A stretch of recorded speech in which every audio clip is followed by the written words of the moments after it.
Hello guys, welcome or welcome back to Edugiri. I hope all of you are doing great, all of you are fine and safe. तो एजुगिरी पर हम हर रोज the Hindu का analysis करते हैं. ये analysis 6 PM पे होता है. थोड़े दिन से इरेगुलर था बट अभी रेगुलर हो जाएगा. एक बार दोबारा से एक दिन होगा irregular and then we will be back to normal. Touchwood, god take all the gods names की भाई रेगुलर रहे, सब कुछ सही जाए. तो यहाँ पर अगर आपको ये एनालिसिस अच्छा लगे तो लाइक कर देना, चैनल को सब्सक्राइब कर देना एंड कमेंट करके जरूर बताना आपको एनालिसिस कैसा लगा, ठीक है ना. और अगर अपडेट्स दे देती हूँ, 19th एंड 20th मई का एनालिसिस मैंने कल करवा दिया था, अपलोड कर दिया था, ठीक है ना. अब हमारा जो बैकलॉग रह गया वो सिर्फ और सिर्फ 13th मई का रह गया, जो मैं साथ साथ में निकलवा दूंगी. और 19 मई के 3 आर्टिकल्स हम आज ही इस वीडियो के एंड में कर देंगे. अब 2 से 3 टॉपिक्स ऐसे थे जो मैं आपको बोल रही थी कि मैं बाद में करवा दूंगी, जैसे कि फॉर एग्जांपल एक यूएसए का बिल जॉर्जिया का, ठीक है, वो मुझे डेट बता देना कि कब कब मैंने कौन कौन से ऐसे बोले हैं, वो भी मैं आपके कवर करवा दूंगी. राइट, चलिए स्टार्ट करते हैं आज का session. First and foremost, helicopter crash के अंदर ईरान के प्रेसिडेंट और फॉरेन मिनिस्टर की डेथ हो गई है. कल हमने ईरान के प्रेसिडेंट और फॉरेन मिनिस्टर दोनों का नाम याद रखा था और किया था, और एरिया भी याद किया था जहां पर उनका जो हेलीकॉप्टर है वो क्रैश किया है. Iranian president Ebrahim राइसी and foreign minister Hossein Amir Abdollahian, ठीक है, were confirmed dead on Monday after search and rescue teams found their crashed helicopter in a fog shrouded mountain region, sparking mourning in the मतलब दुख, sadness. Supreme leader आयतोला Ali Khamenei. अब देखिए यहाँ पर Iran में supreme leader जो हैं वो अलग होते हैं, ठीक है, और प्रेसिडेंट और ये सब अलग होते हैं. तो सुप्रीम लीडर जो हैं वो अभी भी हैं और उनका नाम क्या है ये इंपॉर्टेंट है, ये हमने कल लिख लिया था, ठीक है. उसके बाद 5 days of mourning and assigned vice president Mohammad Mokhber to assume interim duties. Interim duties मतलब क्या होता है? Temporary duties ahead of elections which will be held on June 28th. तो वहाँ पे 28 जून को elections है अब to elect a new president, right? तो अब हमने ईरान के बारे में कल तो नोट कर लिया था. अब ईरान के बारे में 2 से 3 और डिटेल्स हैं जो आपको पता होनी चाहिए. एक तो, ठीक है ना, vice president Mohammad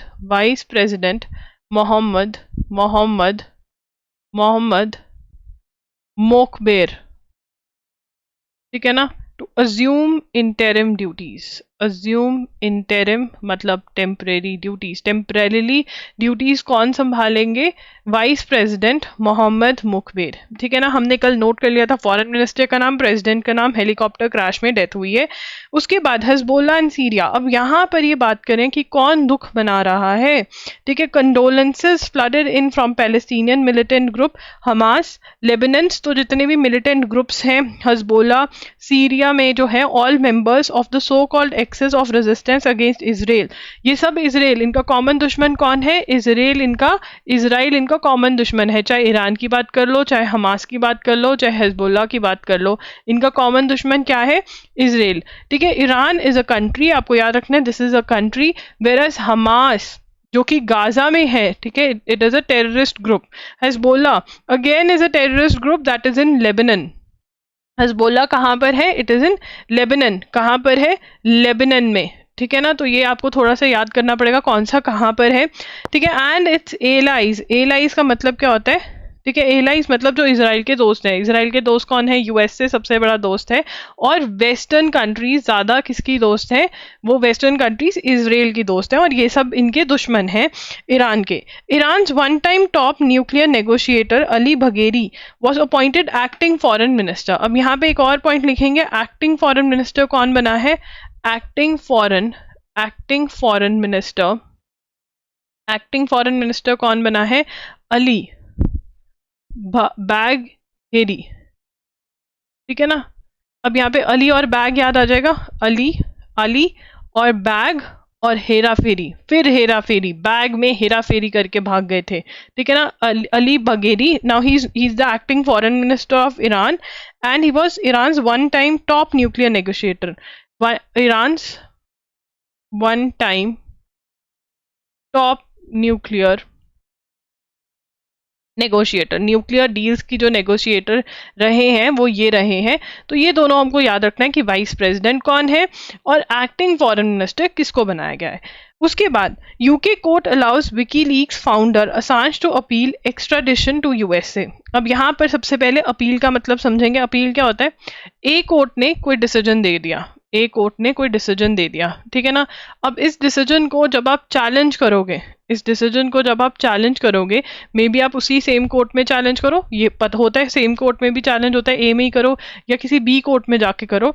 when you challenge the decision of one court in another one decision somewhere in that same court or somewhere else, उस चीज को अपील कहते हैं। अपील कहते हैं, जब डिसीजन को चैलेंज किया जाता है उसको अपील कहते हैं, ठीक है। तो यहाँ पर सबसे पहले यू शुड नो कि जूलियन असांज कौन है, ठीक है। In the comment section who knows who is Julian Assange, ठीक है। जूलियन असांज कौन है? Julian Assange is the WikiLeaks founder, ठीक है ना। founder of WikiLeaks, founder of WikiLeaks, founder of WikiLeaks, a website where he leaked classified documents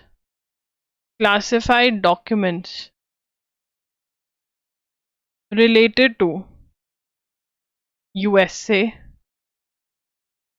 Iraq and Afghanistan war। अब यहाँ पर एक और टर्म आई है, इन्होंने क्या किया, इन्होंने विकीलीक्स जो इनकी वेबसाइट थी उसके ऊपर क्लासिफाइड डॉक्यूमेंट्स लीक करे। किसके? यूएसए के। क्लासिफाइड डॉक्यूमेंट्स क्या होते हैं? सीक्रेट डॉक्यूमेंट्स जो कोई ही देख सकता है। Secret documents with regard to USA Iraq Afghanistan war, जो यूएसए इराक और अफगानिस्तान में वॉर कर रहा था उससे रिलेटेड डॉक्यूमेंट्स अपनी वेबसाइट पे लीक कर दिए, ठीक है ना। अब ये कहाँ पर है? He is in USA, he is in UK, not USA, UK।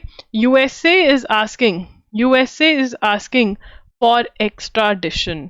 Extradition का मतलब होता है कि जहां पर ऑफेंस कमिट करा है वो कंट्री कह रही है कि इसको हमें दे दो, हम इसका काम करेंगे, ठीक है। अब यूके वाले कह रहे हैं कि ठीक है हम दे देंगे बट हमारी कुछ शर्तें हैं, ठीक है। अब यहाँ पर यूएसए वो मान नहीं रहे, तो UK high court on Monday granted WikiLeaks founder Julian Assange a reprieve.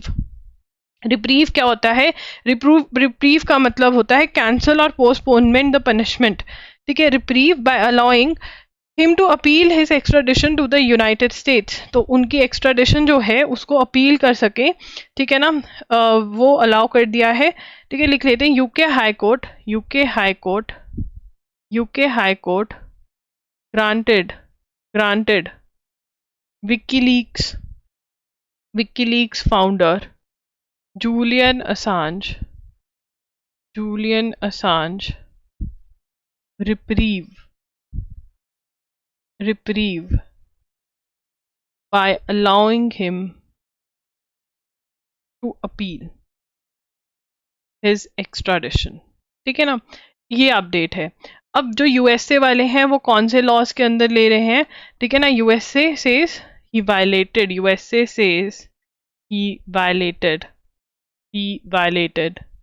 US's Espionage Act। एस्पियनेज क्या होता है? सीक्रेट इंफॉर्मेशन निकाल लेना, ठीक है ना। अब यहाँ पे यूके ने क्या बोला है कि देखो हम तुम्हें इसको तब देंगे, यूके ने बोला है कि अगर तुम इसको डेथ सेंटेंस नहीं दोगे, अगर तुम इसकी free speech, right to free speech जो तुमने सिर्फ और सिर्फ सिटीजन्स को, नेशनल्स को दी हुई है, वो तुम इसको दोगे तब हम तुम्हें ये दे देंगे। यूएसए ये क्लियरली नहीं मान रहा है, ये भी एक रीजन है। तो ये पॉइंट है। अब हमको ये वाली स्टोरी बहुत शॉर्ट में पता चल गई, ये अपडेटेड स्टोरी है, दोनों ही चीजें पता होनी चाहिए, ठीक है। अब यहाँ पे स्पेसिफिकली इसमें से कुछ भी नहीं है, आगे चलेंगे। एक ईडियम यूज किया हुआ है यहाँ पर, आ गया वो ईडियम, नहीं, चलो आगे चलते हैं। The Supreme Court of India will sooner or later consider the questions of whether citizenship amendment act. देखो यार, citizenship amendment act is a very important thing, ठीक है ना। अभी तक जितने भी पेपर्स हुए हैं, चाहे जनवरी से लगा लो, कब आए ये, मेरे फेब मार्च में, आई एम नॉट श्योर, मतलब इस महीने और लास्ट मंथ, मतलब ये लगाओ अप्रैल मई में जितने भी पेपर्स हुए हैं उसके अंदर ऐसा नहीं है कि सिटीजनशिप अमेंडमेंट एक्ट का एक क्वेश्चन ना आया हो। तो अगर अभी तक आपने सिटीजनशिप अमेंडमेंट एक्ट और उसके रूल्स की जो डिटेल्स हैं वो नहीं करी, आई थिंक वो मार्च अप्रैल में मिलेंगी आपको। कुछ बच्चे बता देंगे कहाँ पर डिटेल्स दी हुई हैं, तो प्लीज़ अपने नोट्स वहाँ से कंप्लीट कर लीजिए, ठीक है जी, चलिए आगे चलते हैं। The death of Iran 8th president, अब हमें यहाँ से नया फैक्ट पता चल रहा है, वो क्या थे, ईरान के 8th प्रेसिडेंट थे। In a helicopter crash in northwestern Iran amid bad weather has sent shockwaves across West Asia. Raisi and others, including local officials, were traveling to Tabriz after inaugurating dam with Azerbaijan's president Ilham Aliyev on the country's shared border with when his chopper went down in Iran's East Azerbaijan province. Raisi, a conservative cleric, rose to power in 2021 after 8 years of rule by moderate President Hassan Rouhani. So Hassan Rouhani was in power before him and he came to power in 2021. This is important. Who signed the nuclear deal. Now this Hassan Rouhani is the person who signed the nuclear deal with the US. Rouhani's promise to change and prosperity through dialogue did not materialize as the then president Donald Trump subjugated. Now the deal was ended by USA, जिसके अंदर उन्होंने कहा था कि USA क्या कह रहा है, यूएसए कह रहा है कि जो ईरान है वो न्यूक्लियर हो जाएगा, ये न्यूक्लियर बॉम्ब बना लेगा, ठीक है ना, और यूएसए नहीं चाहता ये न्यूक्लियर बॉम्ब बना ले, और इसी चक्कर में उन्होंने ईरान के ऊपर सैंक्शंस लगा रखे हैं कि कोई इसके साथ ट्रेड नहीं कर सकता, बिजनेस डील नहीं कर सकता। तो ईरान को बोला कि ठीक है तुम न्यूक्लियर बॉम्ब पे काम करना बंद कर दो, हम तुम्हारे पे सैंक्शंस उठा देंगे, मोटा मोटा ये अग्रीमेंट था, ठीक है। 2018 में डोनाल्ड ट्रंप ने कहा कि ये अग्रीमेंट बिल्कुल भी सही नहीं है क्योंकि इसमें ईरान के फेवर की ज्यादा बात करी हुई है और यूएसए और जो दूसरी कंट्रीज जिन्होंने ये अग्रीमेंट साइन किया उसकी तो बात ही ज्यादा नहीं मानी जा रही है, तो ये अग्रीमेंट कैंसिल हो गया। A confidant of supreme leader Ayatollah Ali Khamenei. Now this is very important that you remember these names. Who is the supreme leader of Iran, who is the president who died, who was the president before this president, and also when Raisi came to power in Iran, right? Raisi escalated the crackdown। अब राइसी की क्या रही, वो Russia के करीब गया, वो China के करीब गया अपने रिलेशंस में, ईरान के रिलेशंस उन्होंने इन दोनों के साथ इंप्रूव करे, और वहीं उसने हमास की जो गाजा के अंदर है उसकी बहुत ज़्यादा हेल्प करी, और हजबोला जो लेबनान में है उसकी बहुत ज़्यादा हेल्प करी है, ठीक है ना। चलिए अब यहाँ पर नोट्स बनाते हैं, 2 से 3 चीज़ें मैं आपको लिखवाना चाहूँगी यहाँ पर। अगेन ईरान हेडिंग डालेंगे और फिर लिख लेंगे। सबसे पहली बात, ये 8th प्रेसिडेंट थे, ठीक है ना, Iran 8th president, 8th president क्या नाम है इनका, इब्राहिम राइसी, ठीक है। अब यहां पर कहां से आ रहे थे, was travelling to Tabriz. Ma'am ये क्वेश्चन आ सकता है, बिल्कुल। Tabriz after inaugurating dam with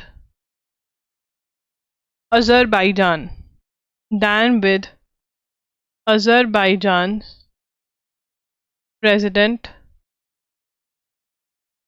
Ilham Aliyev।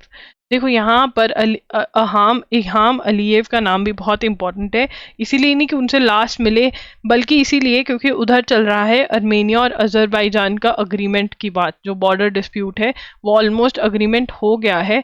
तो name of the president of Azerbaijan as well as Armenia दोनों का ही इंपॉर्टेंट है, सो दिस इज इम्पॉर्टेंट, ठीक है ना। तो यहाँ पर हमने नोट किया that he was the 8th president Ebrahim Raisi, जो अब नहीं रहे हैं, ठीक है ना। And now third, in 20 he came to power in 2021, ठीक है ना। अब यहाँ पे प्रेसिडेंट हसन रूहानी was the president बिफोर राइसी, ठीक है ना। अब इसके बारे में बताया हुआ है, he is the one who signed nuclear deal with USA in 2015। तो 2015 में न्यूक्लियर डील साइन करी किसने, हसन रूहानी ने, ठीक है। अब ये वाली चीज की ये करीब किसके थे, क्या थे, ये बस सुनना है, पता होना चाहिए, बाकी और कुछ नहीं, ठीक है। The fatal crash on 19th May 2024, now the date is also important, of a Bell 212 helicopter Flying the president of Iran and foreign minister is one of more accident involving one more accident high profile passengers का। तो इसमें ये बता रहे हैं कि 2009 में आंध्र प्रदेश के जो सीएम थे उनकी भी डेथ हुई थी, ये सेम ही हेलीकॉप्टर था वहां पर भी, ठीक है ना। और इससे पहले इंडिया में अगर बात करें तो हमारे जो India first chief of defence थे 2021 में, जनरल बिपिन रावत की भी डेथ ऐसे ही हुई थी, ठीक है ना। तो this is important, very very important. तो सबसे पहले उनके हेलीकॉप्टर और उसकी नाम लिख लेते हैं, अगेन ईरान लिखेंगे और ये सारी डिटेल्स हम लिखेंगे, ठीक है ना। क्रैश कब हुआ ईरान के प्रेसिडेंट वाला? 19 मई 2024, ठीक है। हेलीकॉप्टर का नाम क्या था? बेल 212 हेलीकॉप्टर, ठीक है ना। और ऐसा इंसिडेंट इंडिया में कब हुआ था? जब हमारे India's India's first chief of defence staff general Bipin Rawat died on 8 December 2021 in a helicopter crash, in a helicopter crash, ठीक है ना। तो उनकी 8 दिसंबर 2021 को India first chief of defence staff की कब डेथ हुई? 2021 में। कैसे? हेलीकॉप्टर क्रैश से, ठीक है जी। Revisiting the railway strike of 1974, तो रेलवे स्ट्राइक हुई थी कब? 1974 में। और ये जो स्ट्राइक थी किस चीज से रिलेटेड थी? यहाँ पर मैंने लिखा हुआ है on May 9, 1974 1.7 million employees of Indian Railways formally began a strike that lasted for 20 days. Led by trade union leader George Fernandez, the strike was called to demand a need-based minimum wage, social security such as food, the formalization of jobs and 8-hour daily work limit, a safety net against rising prices.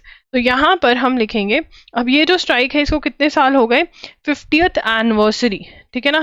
तो यहाँ पर हम लिख लेते हैं सबसे पहले 2024, थोड़ा मोटा है इसको पता करेंगे फिर दिखेगा नहीं आपको, एक मिनट।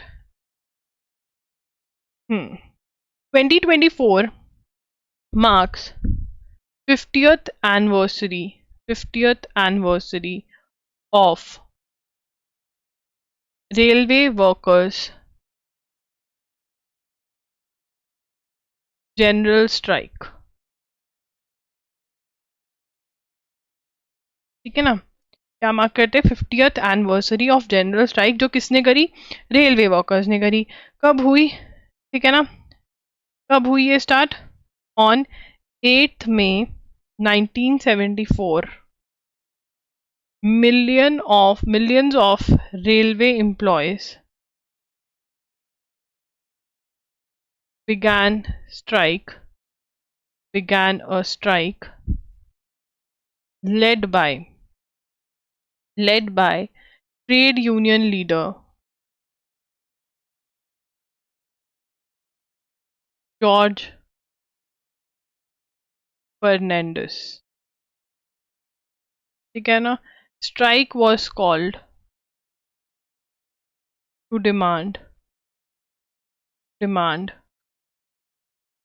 मिनिमम वेजेस, पैसे मिनिमम वेजेस दिए जाएं, सोशल सिक्योरिटी दी जाए, ठीक है ना, जैसे फूड और इन्फ्लेशन से बचाव, ये सब कुछ। बस यही हमको याद रखना है कब हुई। 50 इयर्स कंप्लीट हो गए, किसने करी, किसने लीड करी, ये 3 से 4 पॉइंट्स आपको याद रखने हैं।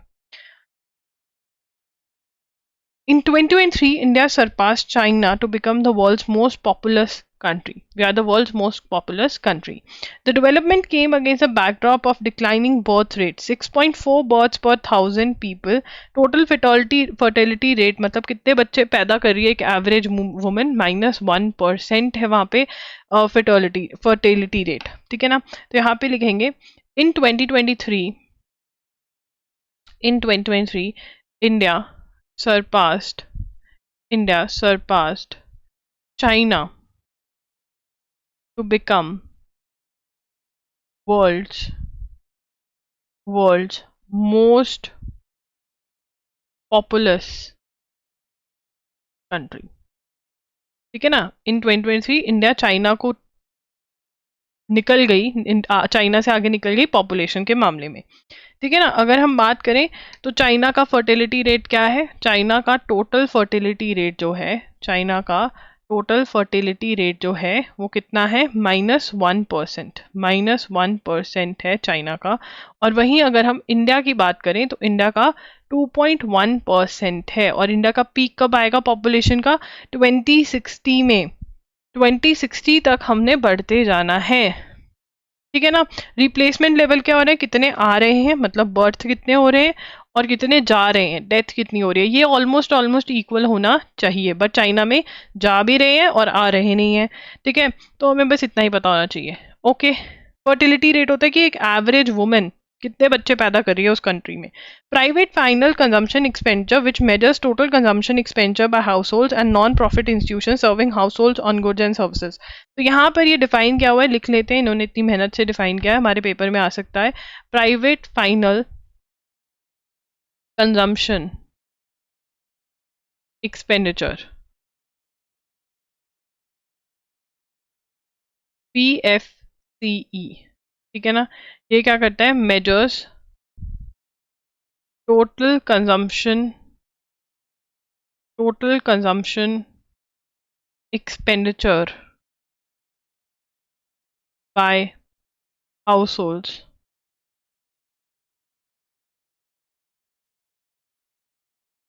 consumer spending, we get to know about consumer as income and, ठीक है ना, get to know about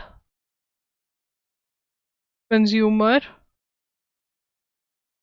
spending, ठीक है ना, कि क्या बिहेवियर है, क्या है, ये सब कुछ हमें पता चलता है।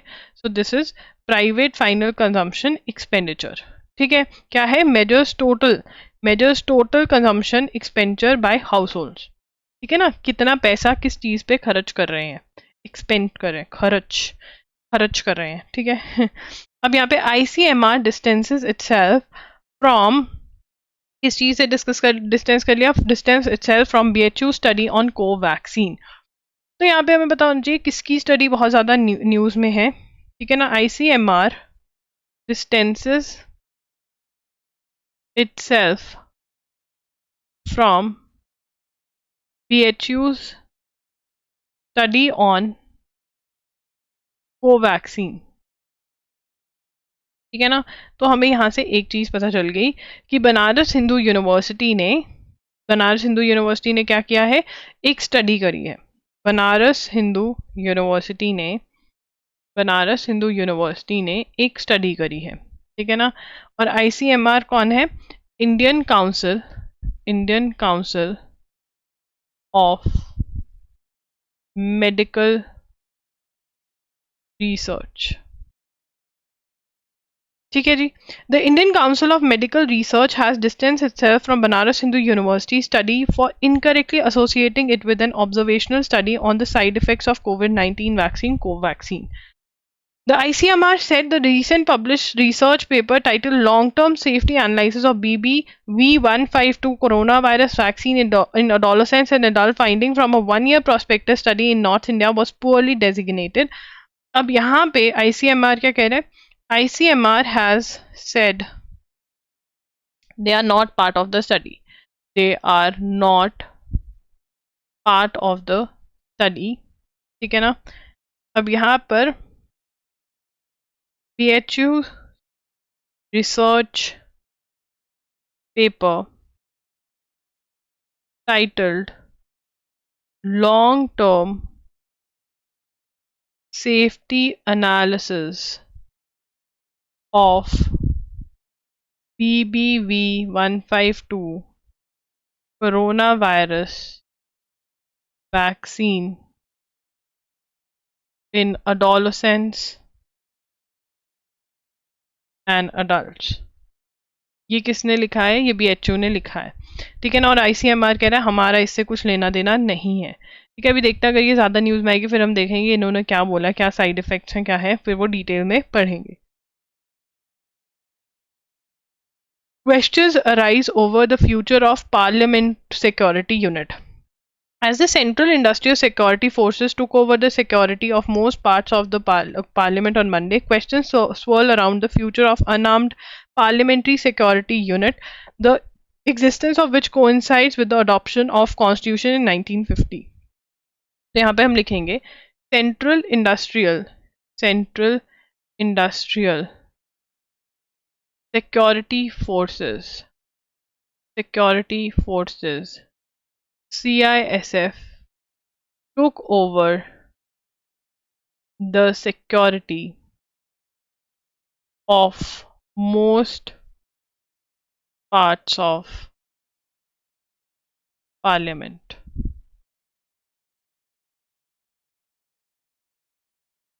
ठीक है ना, तो इसके अंदर सबसे पहला पॉइंट क्या बनेगा, सबसे फर्स्ट एंड फॉरमोस्ट पॉइंट, ठीक है ना, unarmoured questions wall around a future of, अब यहाँ पर question around future of unarmoured parliament security service PSS unit, ठीक है ना, अडॉप्शन ऑफ, ठीक है ना, इस्टेब्लिश कब हुई, इस्टेब्लिश्ड इन 1950, 1950 में इस्टेब्लिश हुई. The unit formally known as the unit formerly, पहले क्या नाम था, known as watch and ward staff,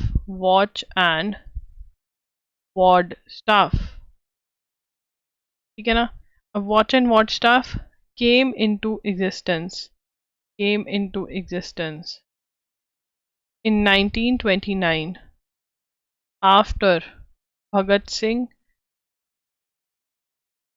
and Batukeshwar Dutt dropped bombs on Central Legislative Assembly.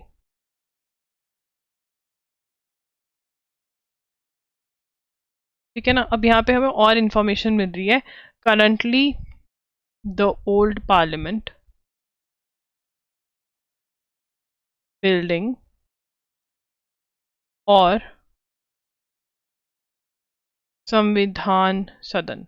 तो अब यहाँ पर हमें क्या पता चलता है कि ओल्ड पार्लियामेंट को क्या बोलते हैं, संविधान सदन नाम दे दिया गया है. और ये जो वॉच एंड वार्ड स्टाफ है, जिसका अब नाम जो है वो पार्लियामेंट सिक्योरिटी सर्विस है, जो अनआर्म्ड है, मतलब उनके पास वेपन्स नहीं है, वो 1929 में वॉच एंड वार्ड स्टाफ कब आया, जब भगत गुरु और बटुकेश्वर दत्त ने बॉम्ब गिराया था सेंट्रल लेजिस्लेटिव असेंबली पर. ठीक है जी, the unit formally known as, ये हमने कर लिया नोट. अब हम आगे अपने थर्ड पॉइंट पे चलेंगे. थर्ड पॉइंट पे डिस्कस करने से पहले करंट अफेयर्स के वन शॉट्स के बारे में मैं आपको बताना चाहूँगी. जो हमारे करंट अफेयर्स के वन शॉट्स हैं, ठीक है ना, वो CLAT, AILET, SLAT, NL SAT, NLAT, CUET, UG, PG, MHCET, जो भी एग्जाम का नाम लो, JMI, AMU, ये सब के लिए हेल्पफुल हैं. All state judiciary general studies के लिए भी, स्टेट PCS, डिफेंस, सब के लिए वन शॉट्स हैं यहाँ पर. ठीक है ना, इनको आप 7 to 8 आवर्स में फिनिश ऑफ करके अपना फुल मंथ जो है कवर कर लेंगे. डिजी नोट्स भी मैंने दिए हुए हैं इसके, ये loggery.in पर सब कुछ अवेलेबल है. ये मई 2023 से लेकर के आपको अप्रैल 2024 का मिल जाएगा. मई 2024 का भी बहुत जल्द डल जाएगा ये एनालिसिस. ठीक है ना, अब यहाँ पर ये बात करें PSS की. PSS is well trained to interact with MPs, member of parliament, former MPs, etc. It is their house. There is a difference between handling airport security and parliament an autonomous body. ठीक है, parliament एक independent body. I have not seen any such. अब ये क्या है, ये opinion है किसी की, ठीक है ना, ओपिनियन है, बिल्कुल ओपिनियन है. ठीक है ना, the orders are being issued by Union Ministry of Home Affairs which sets a wrong president. President मतलब क्या होता है, फ्यूचर के लिए एक रॉन्ग एग्जाम्पल सेट कर रहे हैं. ठीक है ना, अब यहाँ पर ये कौन है, ये formal secretary general of Lok Sabha है. It was under mister Acharya's tenure that the watch and ward staff was renamed PSS. ठीक है ना, तो यहाँ पर हम लिख लेंगे watch and ward staff. Fourth point बनेगा शायद, watch and ward staff was renamed in 2008. ठीक है ना, ठीक है ना। तो अब इसमें आगे चलेंगे, इनकी ओपिनियन है, ये कह रहे हैं एक पार्लियामेंट मेंबर हैं तिरुचि सिवा, वो कह रहे हैं मेरे से 2 बार मांग लिया, थ्राइस मेरे से मेरा आईडी कार्ड देख लिया, ये तो गलत बात है। यस, और अगर कुछ गलत हो जाता है तब भी गलत बात है, ठीक है ना। तो आर्म्ड तो अब रखने ही पड़ेंगे ना अंदर सिक्योरिटी गार्ड्स, नहीं तो भाई क्या कुछ हो रहा है पार्लियामेंट में वो रोकना तो पड़ेगा। यस, एक बैलेंस क्रिएट करना पड़ेगा, ठीक है।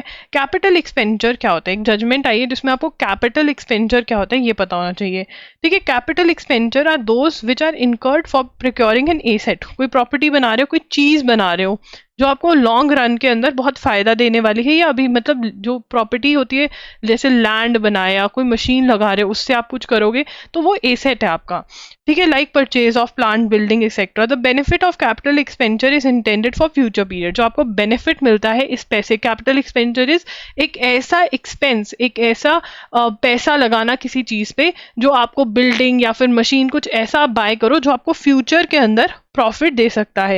An expenditure is a capital nature when the increase of quantity of fix, increase the quantity of fix asset, मतलब एक इंक्रीज आता है, ये वाला छोड़ो, आप सिर्फ ऊपर वाला पॉइंट ही समझ जाओ तो बहुत है कि कैपिटल एक्सपेंडिचर क्या है, ठीक है। और revenue expenditure are those which are incurred day to day business जैसे सैलरी हो गई, ठीक है ना। In expenditure is revenue nature when it benefits current period only. तो हमें क्या समझना है, कैपिटल एक्सपेंडिचर क्या है, तो आओ इसको लिखते हैं। कैपिटल एक्सपेंडिचर क्या है हम ये समझेंगे। Capital expenditure are those which are incurred for procuring a asset, an asset, future period benefit, ठीक है ना। ये हम पॉइंट लिख लेते हैं, ठीक है जी। अब अगर कोई एक्सपेंडिचर, ठीक है ना, टैक्स के अंदर आप बेसिकली टैक्स पे करते हैं, ठीक है ना, टैक्स के अंदर कुछ में डिडक्शंस मिलते हैं कि अच्छा ये एक्सपेंडिचर करा है तुमको फायदा होगा, डिडक्शंस हो जाएंगी इसकी, ठीक है ना। अब रेवेन्यू एक्सपेंडिचर है तो अगर कैपिटल एक्सपेंडिचर है तो क्या फायदा होगा ये पढ़ते हैं। The Supreme Court has given a major relief for telecom service providers, एक मिनट यहाँ पे मैंने लिखा था, हाँ, section 37 of income tax act states that any business expenditure including capital expenditure and the individual's personal expenses that is spent or set out solely and entirely for the business's operations shall be applicable for deduction, ठीक है। मतलब यहाँ पर जो ये कह रहे हैं कि state that any business expenditure excluding, मतलब ये एक्सक्लूड होता है, excluding capital expenditure and personal expenses that is spent out solely and entirely for the business. अगर बिजनेस ऑपरेशंस पे आप कुछ खर्चा कर रहे हो, एक्सपेंडिचर कर रहे हो, तो आपको उसके ऊपर डिडक्शन मिलेगा, फायदा मिलेगा उसके ऊपर, ये लगा लो, ठीक है। बट अगर वो कैपिटल एक्सपेंडिचर है तो नहीं मिलेगा, इतना ही समझना है यहाँ पर। उसके बाद सुप्रीम कोर्ट की जजमेंट अब क्या हुई है, Supreme Court has given a major relief to the telecom service providers including Bharti Airtel, Reliance and Vodafone Idea by waiving off interest due on income tax arising from an October 16, 2023। तो अब इनको क्या हुआ, जब इन्होंने कोई fees है, ठीक है ना, इन्होंने कोई फीस पे करनी थी, इसको ध्यान से समझना, टेलीकॉम वालों ने कोई फीस पे करनी थी, तो उस फीस को लगाया गया कि ये तो है, उनके सीए ने बोल दिया कि भैया ये तो रेवेन्यू एक्सपेंडिचर है, मतलब इसके ऊपर डिडक्शन मिलेगा, मतलब आपको कोई टैक्स वैक्स इस पे नहीं करना है, ठीक है ना। तो इन्होंने टैक्स नहीं पे किया, सुप्रीम कोर्ट में गए तो सुप्रीम कोर्ट कहते हैं ये तो कैपिटल एक्सपेंडिचर है, इसके ऊपर टैक्स देना पड़ेगा। अब टैक्स जो था वो बहुत मोटा बन गया, और टैक्स जो मोटा बन गया उसके ऊपर अगर इंटरेस्ट लगा दो वो और बड़ी चीज हो गई। तो अब सुप्रीम कोर्ट में पहुंचे ये टेलीकॉम वाले कि भैया हमको थोड़ी सी राहत दी जाए, तो यही राहत सुप्रीम कोर्ट ने दी है। तो लिखते हैं Supreme Court gave relief to telecom service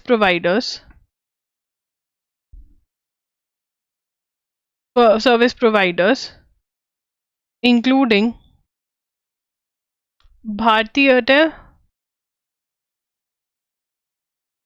Reliance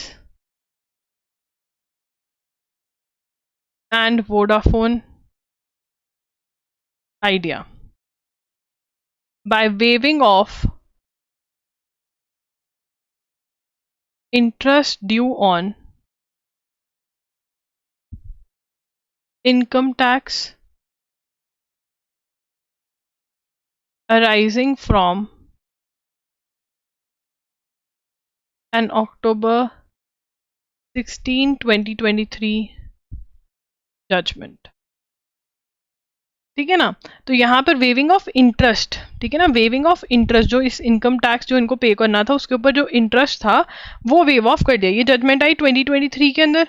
ठीक है ना। जजमेंट विच हेल्ड, अब ये जजमेंट में क्या हेल्ड किया था इस जजमेंट में, ठीक है ना, judgement which held that telecom license fee should be treated as capital in nature। ठीक है ना। अगर वो कैपिटल इन नेचर हुई तो उसके ऊपर टैक्स पे करना पड़ेगा। समझ में आ गई कि जो लाइसेंस फी है टेलीकॉम वाले दे रहे हैं, जिसकी वजह से इनको मतलब स्पेक्ट्रम या कुछ मिलता होगा, वो इतनी डिटेल में हम नहीं जाएंगे, तो वो कैपिटल ट्रीट होगी। तो हमें दो चीज़ें याद रखनी है कि टेलीकॉम लाइसेंस फीस जो है वो कैपिटल इन नेचर है, इसकी वजह से इनको फी पे करनी थी, इनको टैक्स पे करना पड़ा इसके ऊपर, और वो टैक्स के ऊपर जो इंटरेस्ट था वो वेव ऑफ हुआ है, वो इनको फीस के ऊपर जो इनकम टैक्स है वो पे करना पड़ेगा, बट उस पर इंटरेस्ट नहीं पे करना पड़ेगा। ये सुप्रीम कोर्ट ने 2024 में कहा है, और ये टेलीकॉम फी वाली जजमेंट कब आई थी? 2023 के अंदर आई थी। ठीक है जी, ओके, चलिए आगे चलते हैं। अब यहाँ पर इन्होंने डिटेल्स दी हुई टेलीकॉम फी पॉलिसी की, एक मोटी मोटी सी रीडिंग मार लेंगे, ज्यादा डिटेल में जाएंगे। To a waiver for interest levy after assessee set payment of the tax demand from the year 2000 to 2001 was itself a heavy burden. तो वो कह रहे हैं कि 2000 से लेकर 2001 तक उसको हमें मतलब पे करना, और मतलब वो ऑलरेडी ही जो इनकम टैक्स बन रहा है वो बहुत हैवी बन रहा है, अगर हमें उसके ऊपर इंटरेस्ट पे करना पड़ेगा तो बहुत बड़ी बात हो जाएगी हमारे लिए। ठीक है ना। And having regard to the telecom policy which commenced from the year 1999, the payment of interest for the period for which the tax demand is now to be met in respect of these cases stands waived। ठीक है। उसके बाद नया जो law है उसके अंदर waive कर दी। The national telecom policy of 1994 was substituted by new telecom policy. ये लिखेंगे point, national telecom policy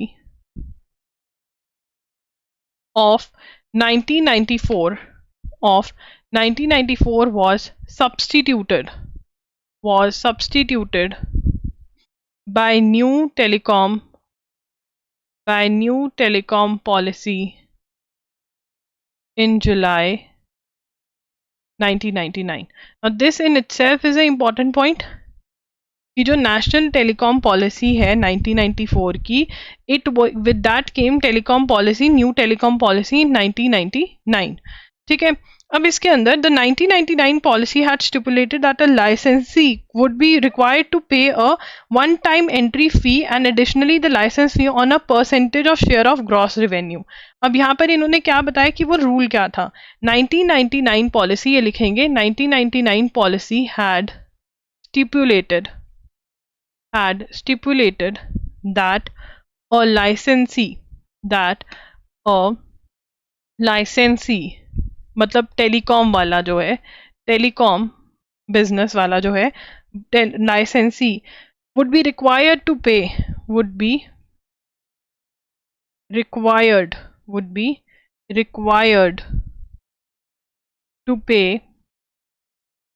one time entry fee and additionally a license fee on percentage share of gross revenue। ठीक है ना। तो मतलब उनको एक तो एंट्री फी पे करनी थी और एक प्रॉफिट के ऊपर, रेवेन्यू इनकम के ऊपर एक परसेंटेज ऑफ वो भी देना था, परसेंटेज शेयर भी देना था। ठीक है ना, परसेंटेज शेयर भी देना था। The October 2023 judgment had concluded that the payment of the license fee was intrinsic and the existence of license as well as trade itself, such a payment has to be। तो इन्होंने capital, अब हम detail में नहीं जाएंगे कि capital क्यों बनाया, ये हमें इतना पता होना चाहिए कि इन्होंने कहा कि जो एंट्री फी है वो कैपिटल एक्सपेंडिचर है एंड देयरफॉर उसके ऊपर इनको इनकम टैक्स देना पड़ेगा। ठीक है, बस इतना याद रखना है आपको। CCIs, that is competition commission of India, CCIs chairperson competition analysis, CCI competition, यही मुझे लग रहा है कंपटीशन कमीशन ऑफ इंडिया ही है, एक बार ही चेक कर लेते हैं। CCI chairperson, because competition commission of India ही होगा, इन्होंने भी शॉर्टकट मारने स्टार्ट कर दिया। CCI चेयरपर्सन चेक कर लेते हैं, अगर यही है तो फिर यही है, या फिर कोई और भी CCI है? हाँ, कॉम्पिटिशन कमीशन ऑफ इंडिया ही है, सही है, ठीक है ना। Competition commission of India posed by digital markets pitched for regulatory agility, new analytical tools and possibility. अब यहाँ पे लिखेंगे CCI, थोड़ा मोटा हो गया पेन, पतला करेंगे। CCI chairperson Ravneet Kaur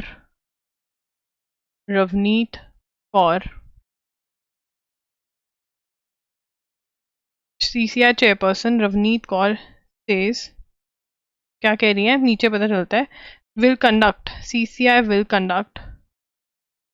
conduct market study on artificial intelligence that will be aimed at developing an in-depth understanding of emerging competition dynamics। ठीक है ना, तो AI के कंपटीशन को समझने के लिए आर्टिफिशियल इंटेलिजेंस की मार्केट को कौन स्टडी करेगा? CCI की फुल फॉर्म क्या है? Competition commission of India. और इसकी चेयरपर्सन कौन है? रवनीत कौर। अब ये एक इम्पॉर्टेंट क्वेश्चन बन गया, ठीक है ना। अब चलिए आगे चलते हैं। Airbus helicopter SIDBI signed MOU for helicopter financing. तो ये इंपॉर्टेंट है, इसको नोट करेंगे, ठीक है। Airbus helicopters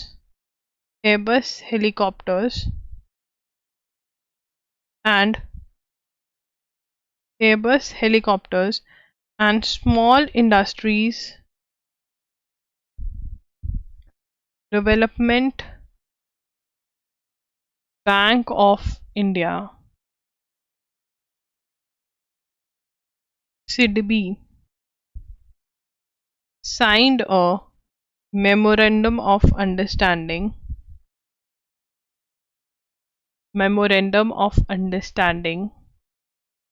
for financing purchase of Airbus helicopters in India। मतलब वो फाइनेंस करेंगे, अगर किसी को एयरबस का हेलीकॉप्टर खरीदना है, ढूंढेंगे किन लोगों को चाहिए, ठीक है ना। तो ये सिडबी वाले जो हैं ये फाइनेंस प्रोवाइड करेंगे। तो लोन चाहिए किसी को हेलीकॉप्टर खरीदने का, तो जाओ इनके पास, सिडबी वालों के पास, ठीक है। अब बात करते हैं हमारे मॉक टेस्ट के बारे में। यहाँ पर AILLET के मॉक टेस्ट अवेलेबल है। That is army institute of law, which is a really good institute guys. Army institute of law Mohali का एग्जाम देना चाहिए, ट्राई तो मारना ही चाहिए, ठीक है। MHCET 5 years के मॉक टेस्ट अवेलेबल है। अलीगढ़ मुस्लिम यूनिवर्सिटी के भी अवेलेबल है, PU 3 years and Lucknow university के भी मॉक टेस्ट 3 years और 5 years हमारे पास अवेलेबल हैं। आप इसके लिए बिल्कुल अपडेटेड करंट अफेयर्स आपको मिलती हैं, loggery.in विजिट कर सकते हैं। इसके बाद South Africa top court rules Jacob Zuma can not compete in polls. क्या कह रहे हैं? साउथ अफ्रीका के टॉप कोर्ट ने क्या बोला है? South Africa's top court says that corruption tainted, मतलब करप्शन से भरा हुआ, करप्शन का इल्जाम लगा हुआ former president Jacob Zuma ineligible to compete in general elections. Russian theatre director and playwright go on trial over a play. A Russian court on Monday opened the trial of theatre actor and playwright accused of advocating terrorism in a play. Director Zhenya Bekovich and playwright, तो ये ना अगर बहुत ज़्यादा news में आएंगे तो हम इनके नाम नोट करेंगे, अभी नहीं। Russia said on Monday its forces had captured Ukrainian village Bilogorikva गोरिवका, ठीक है, one of the few remaining settlements in eastern Luhansk region under Kyiv's control, Ukraine की कंट्रोल में था. Luhansk is one of the 4 Ukrainian regions that Moscow claim to have annexed in 2022 and taking full control of it has been a priority of Russia. तो यहाँ पे लिखेंगे Russia claimed that it had captured Ukrainian village of Bilogorivka in Lugansk region. ठीक है ना. अब वो Luhansk के बारे में बता रहे हैं. Luhansk is one of 4 Ukrainian regions that Russia claims to have annexed in 2022. तो ये तो पता है ना, रशिया यूक्रेन की वॉर चल रही है. किसी को नहीं पता वॉर के बारे में तो कमेंट कर देना, मैं कल डिटेल में बता दूंगी. Ebrahim Raisi like supreme leader Ayatollah Ali Khamenei wore a black turban. Now he wore a black turban. What is the meaning of this black turban? That he claims that which means he traced his lineage back to the Prophet Muhammad. Now this is again a fact. ठीक है ना. Ibrahim राइसी like Supreme Leader Ayatollah Ali Khamenei wore a black turban, which means he traced his lineage back to Prophet Muhammad. ठीक है ना. And before becoming president,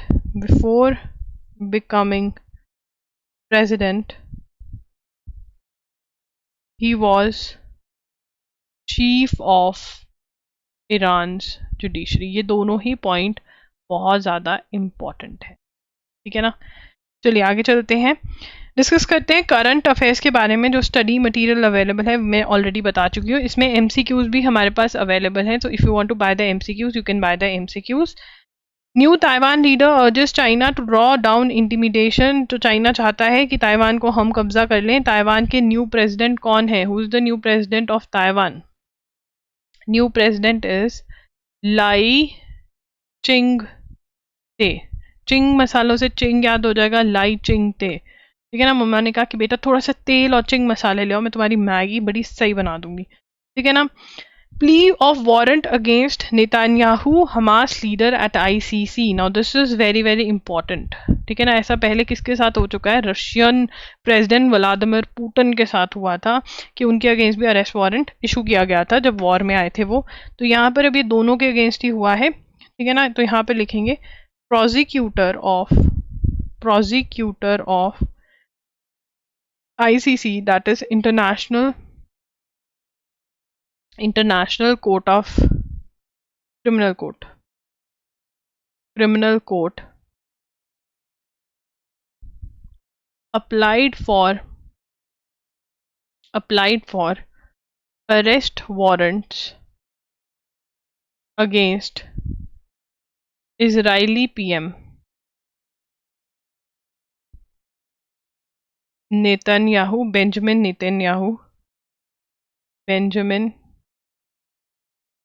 Netanyahu and top Hamas leaders on committing war crimes and crimes against humanity.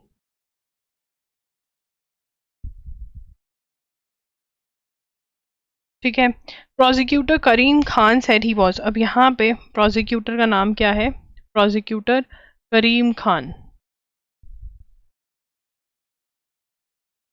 ठीक है ना। Seeking war warrants, seeking war warrants against mister Netanyahu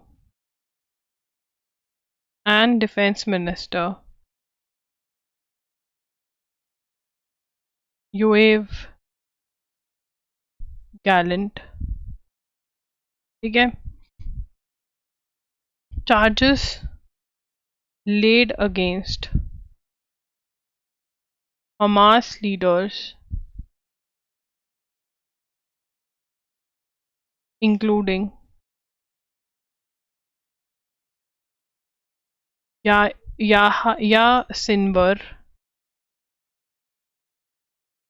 head of movement in Gaza, Ismail Haniyeh, movement's political chief, ठीक है ना। अब जो charges लगा रहे हैं वो क्या है, रेप होस्टेजेस जो बंधक बनाए उन्होंने, जो इसराइल के ऊपर अटैक किया 7 अक्टूबर 2023 को, उसके बारे में बात करें। अब आईसीसी जजेस देखेंगे क्या करना है।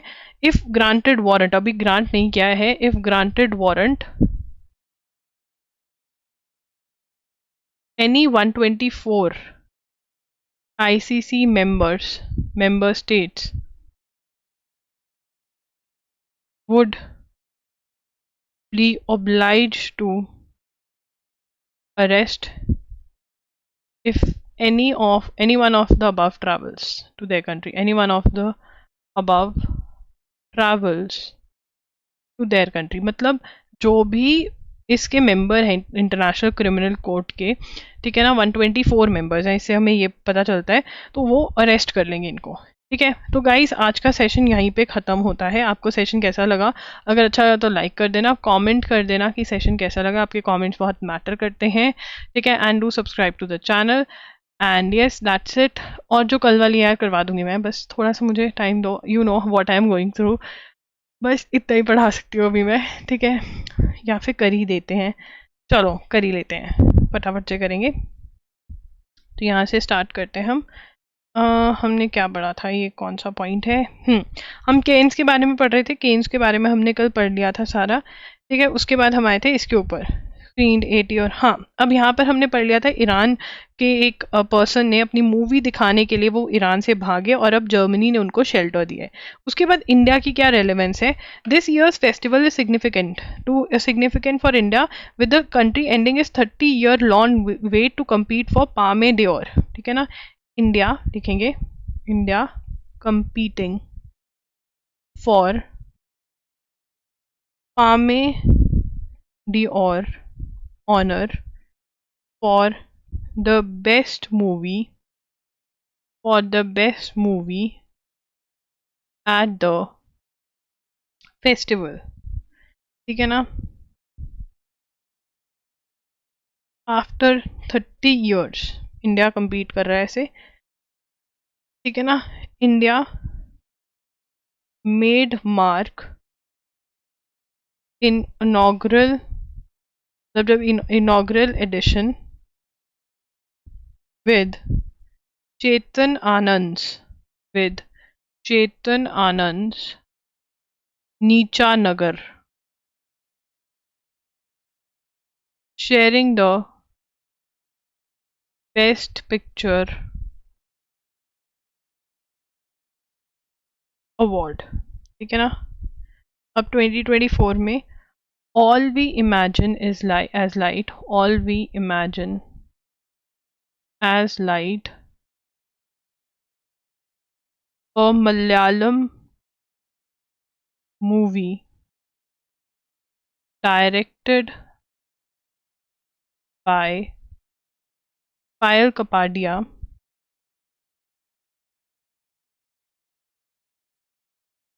is in the race। बस इतना ही हम नोट करेंगे, ठीक है ना। दोनों ही चीज़ें वेरी वेरी इंपॉर्टेंट, इसमें से एक क्वेश्चन ज़रूर आएगा, ठीक है। आगे बढ़ते हैं। Burkina Faso, Mali, Niger finalise reliance regional alliance project, ठीक है। Junta run Burkina Faso, Mali and Niger. Junta का मतलब क्या होता है? मिलिट्री रन, ठीक है ना। Military head is running, military head जो है वो रन कर रहे हैं। Have finalise plan to form a confederation after turning their backs on former colonial rule. France to seek closer ties with Russia.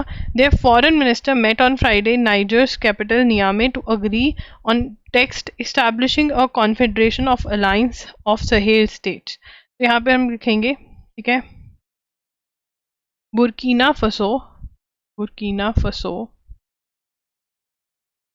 Mali and Niger agree on text establishing